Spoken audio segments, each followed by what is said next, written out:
Hey everybody, my name is Trevor Bryan, and I'm here today to inform you guys about the Extreme Football League. You're probably asking yourself, what is the Extreme Football League?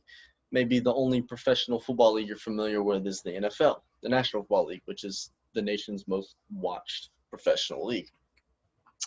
However, there's been multiple different professional football leagues that have been created, some successful, some failed, but today I'm going to explain what makes the XFL unique, what makes the XFL different from the NFL, how it started, and the history of the league itself. So without further ado, let's go ahead and dive in.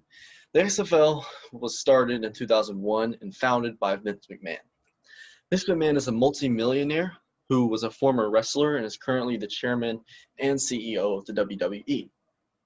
He announced in the year 2000 that he wanted to premiere a new football league in the year 2001. He wanted it to be different, more extreme, per se, than the National Football League. More violence, more sexualization. Pretty much, he wanted it to be a league that was mixed between the WWE and the NFL. Let's go ahead and share my screen. The league was composed of 8 teams that would play a 10-game season, 4-game playoff, and the $1 million championship game. The 8 teams are as follows: the LA Extreme, Las Vegas Outlaws, the New York Hitmen, the Orlando Rage, the Chicago Enforcers, San Francisco Demons, Memphis Maniacs, and the Birmingham Thunderbolts. The season would start at the very beginning of February and wrap up in the end of April. Right in that time period where not that many professional sports are being televised, so therefore bring in viewers that are hungry to watch sports. You're probably asking, what makes the XFL different than the NFL? Yeah, it sounds more extreme and it's supposed to be more extreme, but what makes it more extreme? Well, here's some few rule changes that made it different. The scramble. The scramble was a substitution of the coin toss. The coin toss, if you don't know, is what starts off a football game. Whatever team wins the coin toss gets to choose whether or not they want to start off with the ball or defer the ball to the second half. The scramble is pretty much 2 players that would sprint towards the ball in the middle of the field, and whichever person recovered the football, they would fight for the ball. Whichever person ended up with the ball would choose whether or not they wanted to start with the ball or defer to the second half. So this was supposed to be more entertaining. However, the very first time, one of the players fighting for the ball separated his shoulder, so already a problem there. No fair catches. They wanted the game to be more intense. They wanted more collisions, more entertainment, fans to be in awe of big hits and crazy things happening in the game. Obviously, that poses a problem of safety. No pass interference. This really was advantageous for the defense. It really hurt the offense because the defense could essentially do whatever they wanted to receivers, which hurt the game and hurt the content of the play. Extra points were different. You couldn't kick extra points when you scored a touchdown. You had to go for a 2-point conversion. Pretty much, you can kind of see the flaws in these rules. They wanted to make the league more extreme, but they epically failed. The league ended up plummeting, and they lost money. Vince McMahon had invested $100 million into the league in 2001. However, they lost viewers rapidly after the first game because the game was too dramatized. They were putting too much emphasis on the speeches before and the cheerleaders and the sexualization of the game. And ultimately, the league failed. So let's fast forward 17 years. Vince McMahon announces in 2018 that he's going to start the league back up. He wanted the league to be successful this time, so he gave himself 2 years to prepare. The first time was obviously very clustered. He announced in 2000 that it was going to start in 2001, so he only gave himself a year to prepare everything you need to create an entire new football league.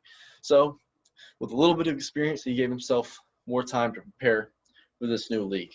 Once again, there's going to be 8 teams that will play a 10-game season. The 8 teams are on the screen, and they are as follows: the Dallas Renegades, the New York Guardians, the St. Louis Battlehawks, Seattle Dragons, DC Defenders, Houston Roughnecks, Tampa Bay Vipers, LA Wildcats.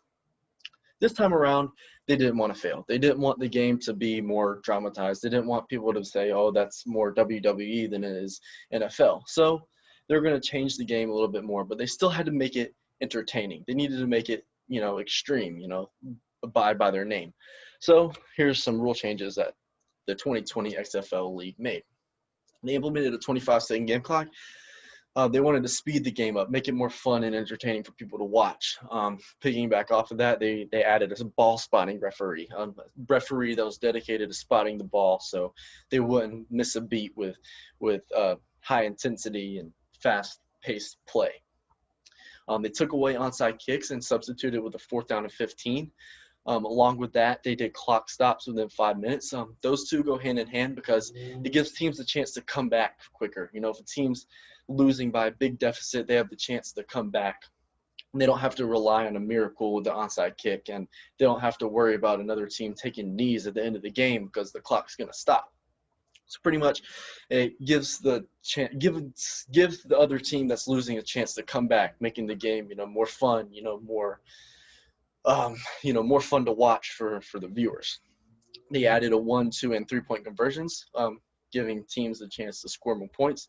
If a team is losing with the whole comeback concept, they have a chance of coming back easier, which makes the game more fun to watch.